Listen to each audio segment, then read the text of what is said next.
Lux et Tenebrae. Crônicas de Christian. Capítulo 43. As 5 leis da aldeia.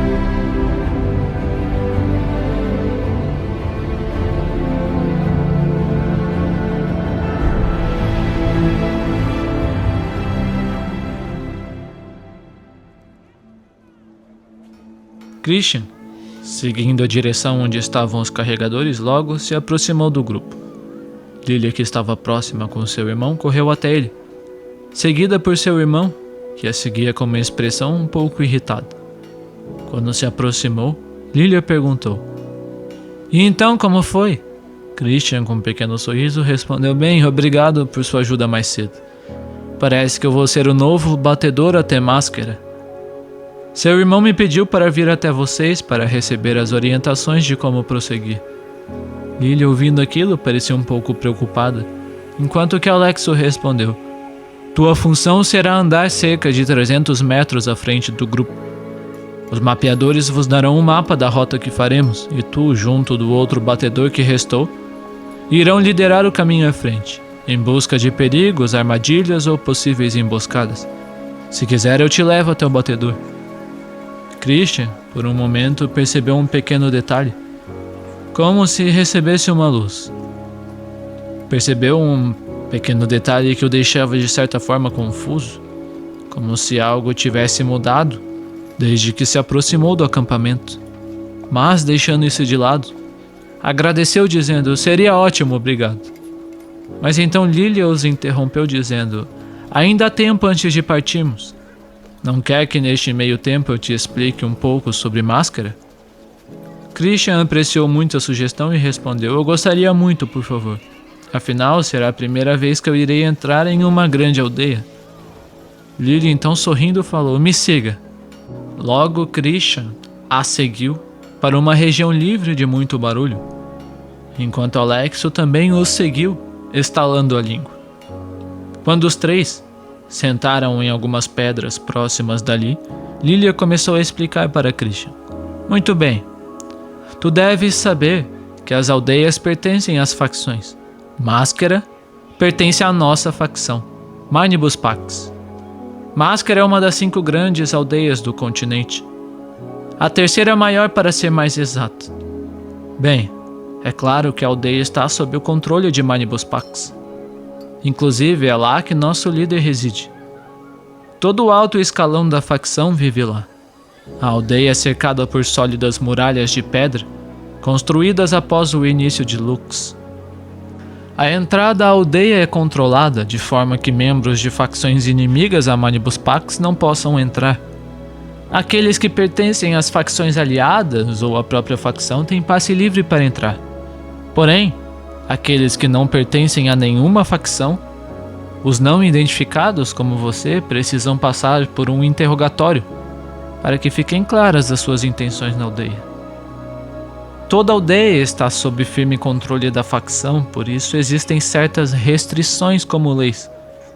Primeira lei, a lei da residência.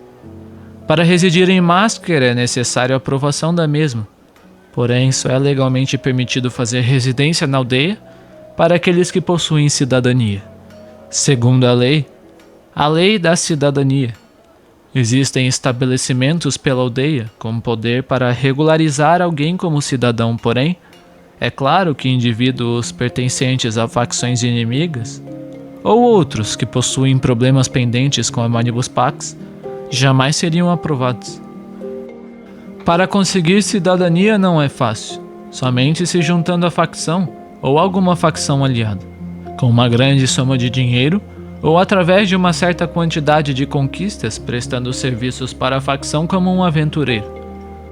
Os aventureiros são grupos geralmente pequenos, às vezes até alguns indivíduos solitários que trabalham na guilda dos aventureiros. São como mercenários que prestam serviços solicitados oficialmente pelos residentes ou visitantes regularizados na guilda. Ouvindo o termo visitantes regularizados, Christian questionou: "Então quer dizer que Máscara restringe o tempo de permanência na aldeia?" Lilia, ouvindo sua pergunta, respondeu: "Sim.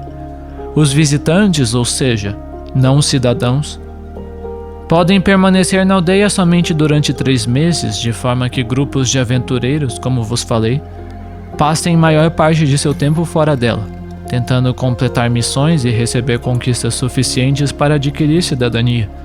Porém, como eu disse, isso é referente à legalidade. Dentro da própria aldeia existem residentes ilegais e organizações clandestinas que compõem grande parte do mercado negro de máscara.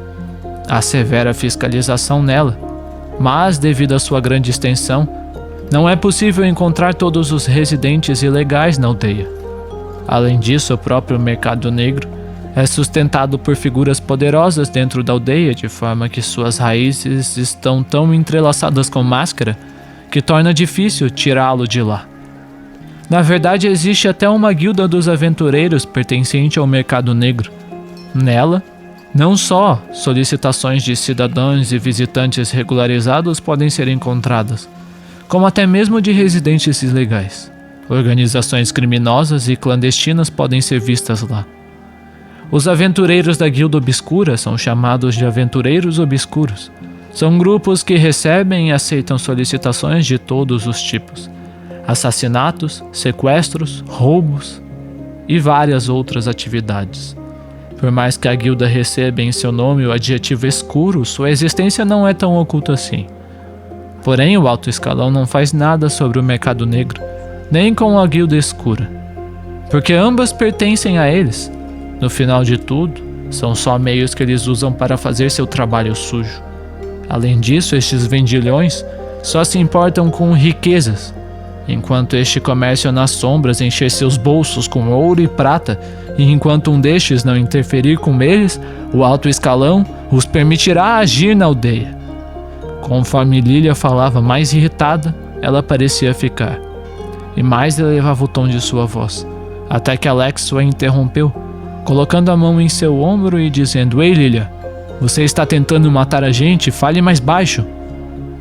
Ouvindo suas palavras, como se percebesse o que acabara de fazer, Lilia olhou cautelosamente ao redor e, vendo que ninguém os ouvia, continuou: "Me perdoe, eu perdi o controle. Certo. Terceira lei, a lei do comércio. Na verdade, todas estas leis costumam girar em torno de 2 coisas: da facção e do cidadanismo. Pertencendo à facção, ou a uma facção aliada, os benefícios recebidos são extremos. Bem, a lei do comércio implica que só estão permitidos a vender dentro da aldeia aqueles que pertencem às facções. Cidadãos, que não pertencem a elas, não podem abrir comércios, somente trabalhar em comércios pertencentes àqueles que fazem parte da facção. Já aqueles que não são cidadãos, nem isso podem fazer. Porém, tanto os cidadãos quanto os não cidadãos só podem vender suas coisas em lugares estabelecidos pela facção. Na Guilda do Comércio, que é responsável por comprar por preços extremamente baixos e revendê-los, e no mercado negro. Claro que não são muitos os que se arriscam a abrir comércios ou vender ilegalmente, já que, por mais que o mercado negro oficial fosse permitido subsistir, a fiscalização em cima de vendas ilegais ainda era pesada. Como o mercado negro em si estava em suas mãos, os enchendo de riquezas, informações e controle nas sombras da cidade, era conveniente para eles que existisse. Mas vendas ilegais feitas por outros meios, senão pelos leilões subterrâneos e grandes estabelecimentos de venda, senão pelo mercado negro, eram fortemente reprimidos e perseguidos. Por isso é comum que se recorra ou à Guilda do Comércio ou ao mercado negro. Dificilmente as pessoas se arriscam a vender ilegalmente suas coisas por si mesmos. Christian, ouvindo tudo aquilo, acenou com a cabeça. Logo, Lilia continuou. Quarta lei. Lei da restrição. Se refere à restrição das palavras de luz. Já deve saber, mas esses idiotas gananciosos... Ela respirou fundo para se acalmar antes de continuar. Bem, eles têm medo de perder o controle caso as pessoas ganhem muito poder. E por isso, há esta restrição. Para membros internos da facção, eles perseguem e executam aqueles que aprendem as palavras de luz de forma, como dizem eles, ilegal. Porém, eles não restringem a entrada de outros eruditos de facções aliadas, nem eremitas ou eruditos não filiados a uma facção. Na verdade, seria difícil fazê-lo. Além disso, a restrição só é muito grande para a entrada na facção, mas deve-se entender que, acima de tudo, o que os agrada são as riquezas. Por isso, os vendilhões preferem que as ruas da aldeia estejam bem movimentadas, afinal, isso é o mesmo que mais riquezas em seus bolsos. Porém, eles podem não conseguir restringir a entrada de outros eruditos na aldeia, mas se alguém não filiado à facção for encontrado ensinando de forma ilegal as palavras de luz na aldeia, este mesmo será perseguido e morto. Quanto à última lei, a lei do privilégio, a quinta lei vale para os membros de facções, tanto para as aliadas quanto para a própria Manibus Pax. Os membros da facção recebem uma série de privilégios quanto mais sobem em status. Privilégios de compra, podem comprar mais barato, têm preferência nas compras de itens em relação àqueles de menor status. Possuem privilégio nos direitos, de forma que são legalmente quase intocáveis dentro da aldeia. Se algum indivíduo não pertencente à facção matar um membro dela, este mesmo será perseguido pelas autoridades locais. Porém, o contrário não se aplica. É comum que os julgamentos sejam extremamente parciais a favor dos identificados, já que os próprios tribunais estavam nas mãos das facções. Enfim, são diversos os benefícios que recebem tais membros.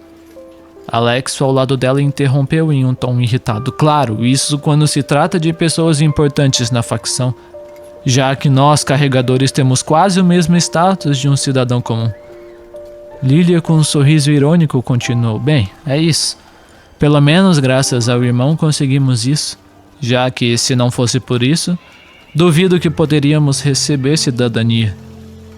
Christian, ouvindo tudo aquilo, falou. Eu entendo. Em geral, tudo funciona de forma muito semelhante às outras aldeias menores que visitei. Afinal, as 5 leis foram estabelecidas quase como regra geral entre as aldeias. Porém, nas pequenas aldeias existem menos pessoas, então a fiscalização é bem mais difícil de escapar. Já vi guildas como essas, porém é a primeira aldeia que conheço com um mercado negro tão intenso como o que tu descreveu. Ele estava prestes a fazer mais uma pergunta, porém um homem grande, de aparência suja, se aproximou gritando: O que vocês pirralhos estão fazendo aí parados? Pensam que só porque seu irmão é um caçador de uma estrela, vocês podem ficar aí batendo papo enquanto todos arrumam as coisas? Ouvindo a voz dele, imediatamente Lilia e Alexo se levantaram. Christian voltou seus olhos para o homem. A tatuagem do homem não tinha anel, assim como ambos. Alexo parecia irritado e respondeu: Não enche. A gente estava orientando o novato em como deveria proceder de acordo com as ordens do irmão. Além do mais, quem tu achas que é para tentar mandar na gente quando também não passas de um carregador? O homem respondeu zombeteiramente. Para mim pareciam mais que estavam todos sentados nas pedras batendo um papo. Devo eu ir com os outros para ver o que eles acham disso? Posso ser um carregador, mas sou mais forte que vocês e mais útil que vocês. Ainda mais quando estão sentados aqui sem fazer nada. Alex estava prestes a retrucar, mas Lilia interrompeu. Tudo bem, já estamos indo, vamos. Guiando Christian e Alexo, se dirigiu para o acampamento. Porém, o homem se colocou no caminho deles com um olhar ganancioso voltado para Christian, ou mais especificamente na trouxa que ele carregava. Abrindo sua boca cheia de dentes amarelados, falou: Vejo que não tens identificação. Isso significa que não pertences à facção, certo? O que tens na trouxa? Ouvindo sua pergunta e entendendo claramente suas intenções, Christian respondeu: Não vejo por que deveria responder esta pergunta. O homem, vendo que Christian não lhe respondeu, pareceu ficar irritado e logo abrindo um sorriso ameaçador começou a caminhar em sua direção dizendo: Realmente não sabes teu lugar, não é mesmo, pirralho? Acho que vou ter que te ensinar uma... Algum problema aqui? Uma voz o interrompeu. O homem, no momento em que ouviu aquela voz, congelou e imediatamente voltou-se para o homem ruivo atrás de si, falando apressadamente: Não, senhor, eu estava simplesmente pedindo para que não demorassem muito para vir nos ajudar a recolher as coisas. Agora, se me dá licença, vou voltar ao trabalho. O homem falou rapidamente, se retirando dali, mas não antes de dirigir um rápido olhar enraivecido para Christian.